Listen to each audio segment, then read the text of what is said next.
Scotch Eggs, the classic picnic food from Yorkshire, England. I'm going to start by steaming a couple eggs. I prefer steaming over boiling because the eggs are easier to peel afterwards. And for whatever reason, brown eggs seem to stand up to the steaming process better than white eggs do. I have a whole nother video on steaming eggs, so I won't go over the process here. We are going to steam these eggs for 5 minutes if they're room temperature, or 7 minutes if they're cold from the fridge. In the classic recipe, the eggs are hard boiled, but I like my eggs to be soft and molten in the center, so we're doing it this way. You could, of course, hard boil them if you wanted to. Regardless of which way you want to go with this, when the eggs are done, always immerse them in cold water to stop the cooking process. Be careful peeling the eggs that you don't tear the whites. The whites should be set firm, but with the center soft, the egg will be squishy to the touch. So take your time in the peeling process. We don't want to rip the egg apart. After peeling, you'll want to rinse the eggs off and then dry them off thoroughly. Use your favorite sausage. I prefer Nice's country sausage with extra sage.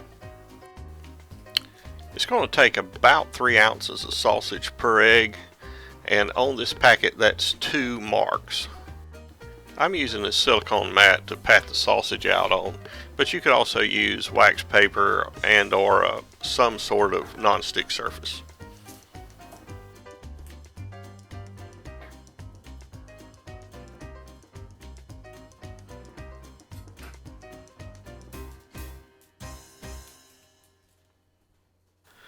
Well, okay, that all took way too long. I'm going to spray the silicone mat with a little cooking spray so that the sausage does not adhere to it while I pat it out. Also, I'm going to wet my fingers so that the sausage does not adhere to my hands.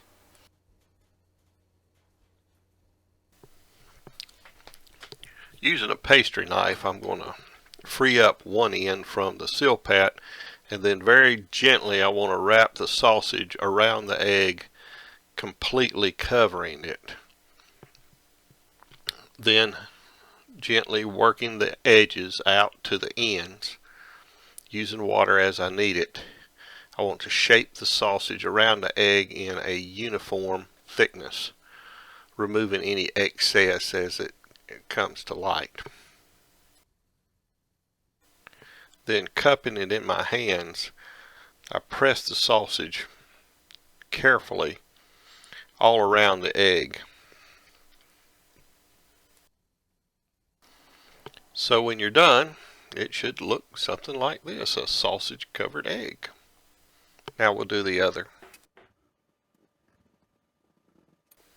It's really not difficult at all, and once you've done a few, you sort of get the knack of it and moves along right quickly.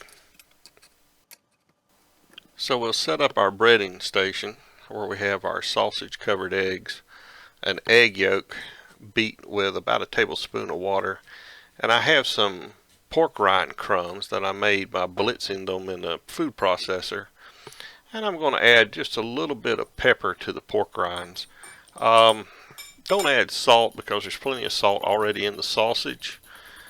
So this is what you need to start your breading process. And we just take one of the sausage coated eggs, or the Scotch eggs, and we go into the egg yolk and then into the crumbs and just roll it around, and we'll want to pat the crumbs to the sausage covered egg and make a nice neat little crumb sausage egg ball rather.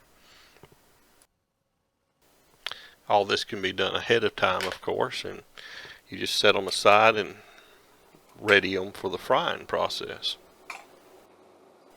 For this, I'm using a heavy cast iron Dutch oven, or coquette, and I'm going to put in about 2 inches of canola oil.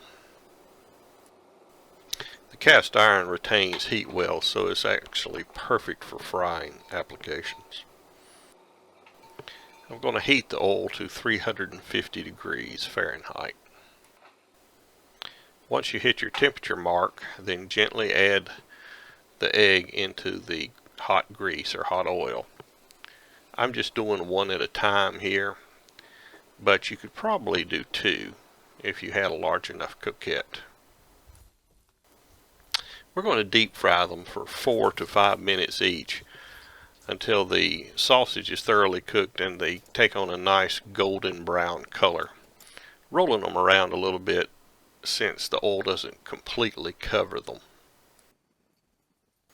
Alternately, you could do them in an oven at about 400 degrees for 15 or 20 minutes, or even in an oilless fryer or one of those air fryers for approximately the same amount of time until the sausage is thoroughly cooked. Keep an eye on the temperature of your oil. Adjust the flame accordingly. You don't want it to get too hot. Should you decide to do these in the oven, using the oven method, you will still have to roll the eggs over on occasion just to keep them from browning on one side more than the other.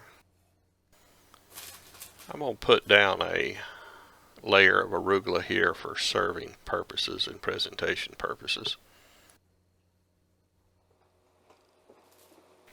Okay, let's cut one, shall we? Let's see how these turned out.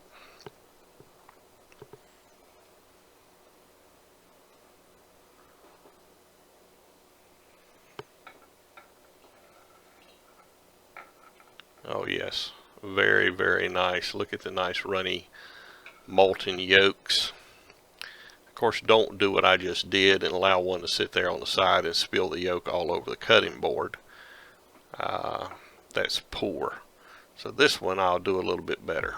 I'll hold them together, both halves, and then separate them and put them to be plated.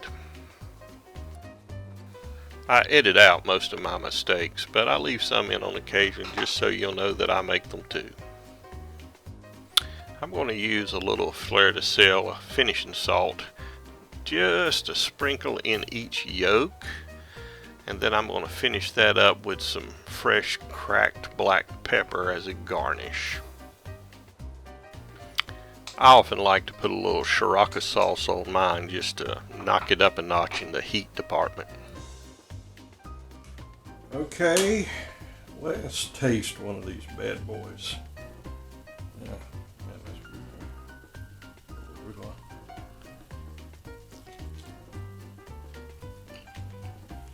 good. Oh my. That is just delicious. Crunchy.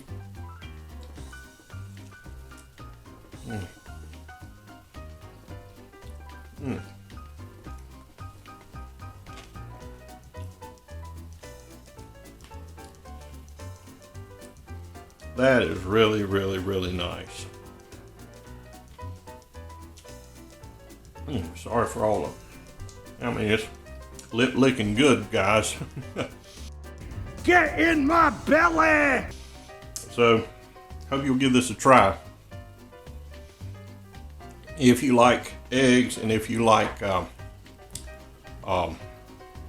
sausage, crispy, all together, this nice, wonderful molten center, you'll love this low carb Scotch egg recipe.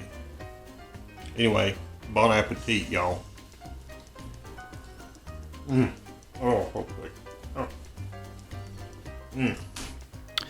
For this recipe and other recipes and videos, please check out my website at cheftylermacon.com. Thank you very much.